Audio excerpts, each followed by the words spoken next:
রাজধানী কলকাতা। স্থানীয় সংবাদ পড়ছে ধৃতি সেন শর্মা। বিশেষ খবর হলো, লোকসভা নির্বাচনের প্রথম দফার ভোট গ্রহণের জন্য আজ আনুষ্ঠানিক বিজ্ঞপ্তি জারি করা হবে।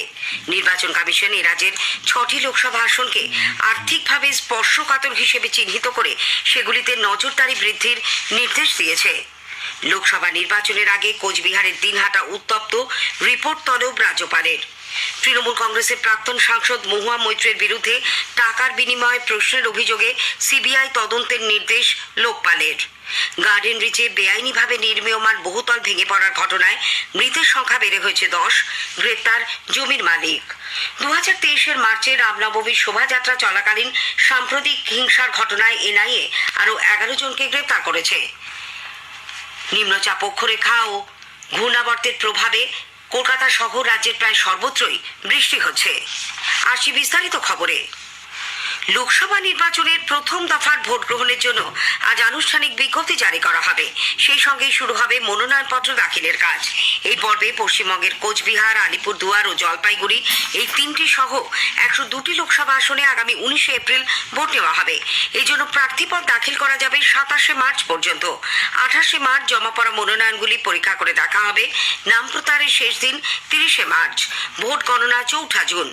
এদিকে বিজ্ঞপ্তি জারির আগে 3টি আসনের জন্য ব্যয় পর্যবেক্ষক সঞ্জয় কুমার, মদন মোহন মিনা এবং সালেম কে দুর্গেশ যাদব গতকাল শিলিগুড়িতে পৌঁছন।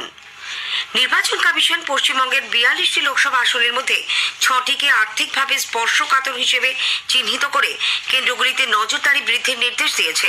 এই 6টি কেন্দ্র হল মালদা উত্তর ও দক্ষিণ, দার্জিলিং, আসানসোল, বনগাঁ এবং কলকাতা উত্তর। এইসব আসনে আয় ব্যয় কি হচ্ছে তার উপর বাড়তি নজরদারির জন্য কেন্দ্রীয় ও রাজ্য সরকারের 22টি সংস্থাকে দায়িত্ব দেওয়া হয়েছে বলে মুখ্য নির্বাচনী আধিকারিকের দপ্তর সূত্রে জানা গেছে। গত নির্বাচনে এই কেন্দ্রগুলি থেকে প্রচুর নগদ টাকা ও মদ বাজেয়াপ্ত হওয়ার কারণেই বাড়তি নজরদারির এই নির্দেশ। এ রাজ্যে ভোটে মোতায়েন হওয়া কেন্দ্রীয় বাহিনী ও অন্য রাজ্যের পুলিশ বাহিনীর জওয়ানরাও এবার রাজ্য সরকারি স্বাস্থ্য বীমা প্রকল্পের আওতায় বিনামূল্যে চিকিৎসার সুযোগ পাবেন। ভিন রাজ্য থেকে ভোটের শান্তি শৃঙ্খলা রক্ষায় আসা জওয়ানরা যাতে এই সুযোগ পান তা নিশ্চিত করতে রাজ্যের স্বরাষ্ট্র দপ্তর নির্দেশিকা জারি করেছে। সমস্ত জেলার পুলিশ সুপার ও কমিশনারদের উদ্দেশ্যে জারি করা ওই নির্দেশিকায় বলা হয়েছে, ভোটের ডিউটিতে এসে কোনো জওয়ান অসুস্থ হয়ে পড়লে বা আহত হলে নিকটবর্তী সরকারি হাসপাতালে তাদের যথোপযুক্ত চিকিৎসার বন্দোবস্ত রাখতে হবে। পাশাপাশি রাজ্য সরকারের স্বাস্থ্য বীমা প্রকল্পের অধীনে থাকা বেসরকারি হাসপাতালে ওই জওয়ানরা ক্যাশলেস চিকিৎসার সুবিধা পাবেন। তাদের চিকিৎসা সংক্রান্ত এই খরচ রাজ্য সরকারই বহন করবে। নির্বাচন কমিশন মিডিয়া কর্মীদেরও পোস্টাল ব্যালটের মাধ্যমে ভোটদানের অনুমতি দিয়েছে। এই মর্মে কমিশনের পক্ষ থেকে গতকাল এক নির্দেশিকা জারি করা হয়। এতদিন শুধুমাত্র অত্যাবশ্যক কাজের সঙ্গে যুক্ত ব্যক্তিরাই পোস্টাল ব্যালটের মাধ্যমে তাদের ভোটাধিকার প্রয়োগ করতে পারতেন। এখন মিডিয়া কর্মীরাও সেই সুযোগ পাবেন। এজন্য কমিশন একজন নোডাল অফিসারকেও নিয়োগ করেছে। লোকসভা নির্বাচনের আগে কোচবিহারের দিনহাটায় আবারও উত্তেজনা দেখা দিয়েছে। কোচবিহার লোকসভা কেন্দ্রের প্রার্থী নিশীথ প্রামাণিক প্রচার সেরে গতকাল বাড়ি ফেরার পথে তার কনভয় লক্ষ্য করে তৃণমূল কংগ্রেস কর্মীরা হামলা চালায় বলে অভিযোগ। অন্যদিকে কেন্দ্রীয় মন্ত্রীর কনভয় থেকে তৃণমূল কংগ্রেস কর্মীদের ওপরেও হামলা চালানোর পাল্টা অভিযোগ উঠেছে। এই ঘটনায় একজন তৃণমূল কংগ্রেস কর্মী আহত হয়েছেন। মাথা ফেটেছে দিনহাটার এসডিপিওর। বিজেপি জেলা সভাপতি কোচবিহার উত্তর কেন্দ্রের বিধায়ক সুকুমার রায় অভিযোগ করেছেন, কেন্দ্রীয় স্বরাষ্ট্র প্রতিমন্ত্রী নিশীথ প্রামাণিক গতকাল প্রচার সেরে ভেটাগুড়িতে ফেরার পথে উদয়ন গুহ নেতৃত্বে তার কনভয়ে হামলা চালানো হয়। উদয়ন বাবু অবশ্য অভিযোগ অস্বীকার করেছেন। এই ঘটনার পর জেলা পুলিশ সুপার ধৃতিমান ভট্টাচার্য, কোচবিহারের জেলা শাসক অরবিন্দ মিনা প্রমুখ ঘটনাস্থলে যান। উদয়ন গুহ ও কোচবিহার লোকসভা কেন্দ্রের তৃণমূল কংগ্রেস প্রার্থী জগদীশ বাসুনিয়াও রাতেই থানায় গিয়ে অভিযোগ দায়ের করেন।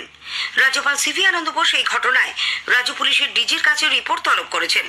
তৃণমূল কংগ্রেস ঘটনার প্রতিবাদে আজ দিনহাটা বন্ধের ডাক দিয়েছে।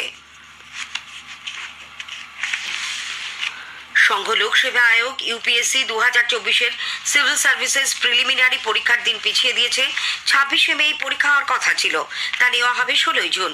লোকসভা নির্বাচনের প্রেক্ষিতে পরীক্ষা সূচির এই পরিবর্তন। রাজ্য পাবলিক সার্ভিস কমিশন সব শূন্য পদে দ্রুত নিয়োগের জন্য কলকাতা হাইকোর্ট রাজ্য সরকারকে নির্দেশ দিয়েছে।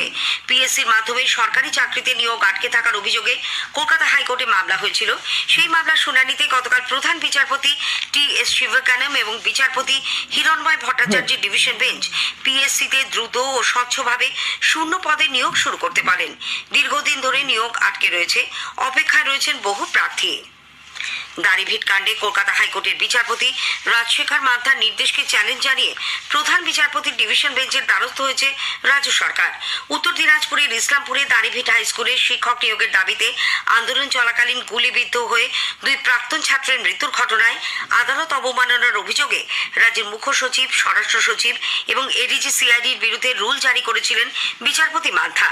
সেই নির্দেশকে চ্যালেঞ্জ জানিয়ে রাজ্য সরকার গতকাল প্রধান বিচারপতি টি.এস. শিবকানম এবং বিচারপতি হিরণময় ভট্টাচার্যের ডিভিশন বেঞ্চে মামলা করে। উল্লেখ্য, আগে ওই ঘটনায় এনআইএ তদন্তের নির্দেশ দিয়েছিলেন বিচারপতি মান্থা। তারপর প্রায় 10 মাস কেটে গেলেও কেন তদন্তের নথি এনআইএকে দেওয়া হয়নি তা জানতে চেয়ে রাজ্যের 3 প্রশাসনিক ও পুলিশ কর্তাকে আগামী 5ই এপ্রিল আদালতে হাজির হওয়ার নির্দেশ দিয়েছেন বিচারপতি। তৃণমূল কংগ্রেসের প্রাক্তন সাংসদ মহুয়া মৈত্রের বিরুদ্ধে টাকার বিনিময়ে প্রশ্নের অভিযোগে সিবিআই তদন্তের নির্দেশ দিয়েছে লোকপাল। লোকপালের ওই নির্দেশিকায় বলা হয়েছে, মহুয়ার বিরুদ্ধে এই অভিযোগের প্রাথমিক তদন্তে যথেষ্ট তথ্য প্রমাণ মিলেছে, সেগুলি আরো খুঁটিয়ে তদন্ত করে দেখা দরকার।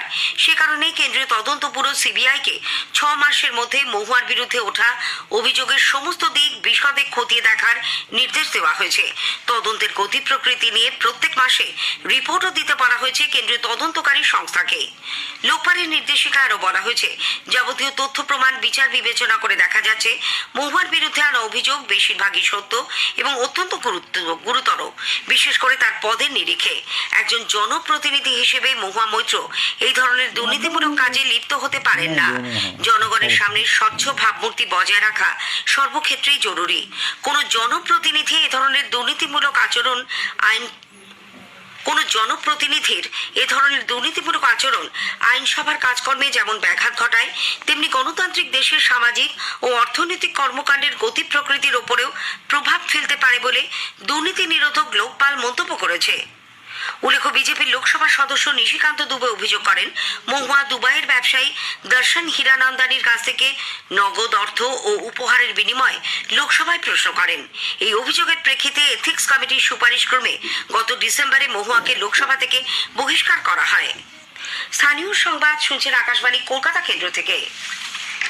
গার্ডেন রিচে বেআইনিভাবে নির্মীয়মান বহুতল ভেঙে পড়ার ঘটনায় মৃতের সংখ্যা বেড়ে হয়েছে 10।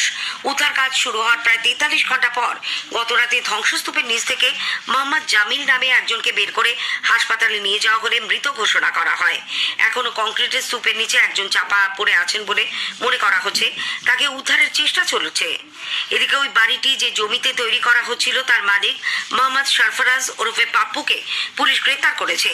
এই ঘটনায় এর আগে ধৃত প্রমোটার মোহাম্মদ ওয়াসিমকে গতকাল ব্যাংশাল আদালতে তোলা হলে 14 দিনের পুলিশ হেফাজতে পাঠানো হয়।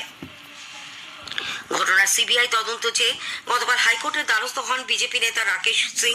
প্রধান বিচারপতি টি.এস. শিবকানম ও বিচারপতি হিরণময় ভট্টাচার্যের ডিভিশন বেঞ্চ এই বিষয়ে জনস্বার্থ মামলা দায়েরের অনুমতি দেন, তবে দ্রুত শুনানির আর্জিতে তারা সাড়া দেননি। আগামীকাল এর শুনানি হতে পারে। অন্যদিকে নির্মীয়মান বাড়ি ভেঙে পড়ার ঘটনায় কলকাতা পুরসভা ও স্থানীয় কাউন্সিলরের বিরুদ্ধে চরম গাফিলতির অভিযোগ করেছেন বিরোধীরা। যদিও কাউন্সিলরের গাফিলতি মানতে চাননি পুরসভার মেয়র এবং পুর নগর উন্নয়ন মন্ত্রী ফিরহাদ হাকিম। পুরসভার 4 আধিকারিককে বদলি করা হয়েছে বলে খবর। গতকাল পুরসভার ইঞ্জিনিয়াররা গার্ডেন রিচ এলাকার ঘরবাড়ির স্বাস্থ্য পরীক্ষার কাজ শুরু করেন। পশ্চিমবঙ্গে 2023 মার্চে রামনবমী শোভাযাত্রা চলাকালীন সাম্প্রদায়িক হিংসার ঘটনায় এনআইএ আরও 11 জনকে গ্রেপ্তার করেছে। ধৃতরা সকলেই হাওড়ার শিবপুরের বাসিন্দা। হিংসার চক্রান্তে এরা জড়িত ছিল বলে অভিযোগ। শুরুতে রাজ্য পুলিশ 36 জনের বিরুদ্ধে মামলা রুজু করে। এরপর কলকাতা হাইকোর্ট এই সংক্রান্ত সমস্ত মামলা এনআইএর হাতে তুলে দেওয়ার নির্দেশ দেয় গত বছর এপ্রিলে। নদিয়ার চাকদা থানার দুর্গানগরে হানা দিয়ে পুলিশ একটি বাড়ি থেকে বোমা তৈরির সরঞ্জাম, একটি আগ্নেয়াস্ত্র ও 2টি বোমা উদ্ধার করেছে। এর সঙ্গে জড়িত থাকায় তারক মণ্ডল নামে একজনকে গ্রেপ্তার করা হয়েছে, তার বিরুদ্ধে রুজু হয়েছে মামলা। উত্তরপ্রদেশের উত্তর পশ্চিমাংশ ও সংলগ্ন এলাকায় সৃষ্ট ঘূর্ণাবর্ত এবং ঝাড়খণ্ড থেকে দক্ষিণ আসাম পর্যন্ত বিস্তৃত অক্ষরেখার প্রভাবে বঙ্গোপসাগর থেকে প্রচুর জলীয় বাষ্প বায়ুমণ্ডলে প্রবেশ করায় কলকাতা সহ রাজ্যের প্রায় সর্বত্রই বৃষ্টি হচ্ছে। কলকাতা ছাড়াও ২ পরগনা, হাওড়া, পশ্চিম মেদিনীপুর, বাঁকুড়া সহ বিভিন্ন জেলায় রাতভর বৃষ্টিতে তাপমাত্রা বেশ কিছুটা নেমে গেছে। কলকাতায় সকালে সর্বনিম্ন তাপমাত্রা রেকর্ড করা হয়েছে 18.9 ডিগ্রি সেলসিয়াস, স্বাভাবিকের তুলনায় যা 5 ডিগ্রি নিচে। গতকাল সর্বোচ্চ তাপমাত্রা ছিল স্বাভাবিকের তুলনায় 4 ডিগ্রি কম। গত 24 ঘন্টায় বৃষ্টি হয়েছে 11.9 মিলিমিটার। আলিপুর আবহাওয়া দপ্তর জানিয়েছে, আজ এবং আগামীকালও দক্ষিণবঙ্গের সব জেলাতেই বৃষ্টির সম্ভাবনা। 2 মেদিনীপুর, মুর্শিদাবাদ, বীরভূম ও পশ্চিম বর্ধমানে শিলাবৃষ্টিও হতে পারে। উত্তরবঙ্গের সব জেলাতেও আজ ও আগামীকাল বজ্র বিদ্যুৎ সহ বৃষ্টির পূর্বাভাস দেওয়া হয়েছে। স্থানীয় সংবাদ শেষ হলো।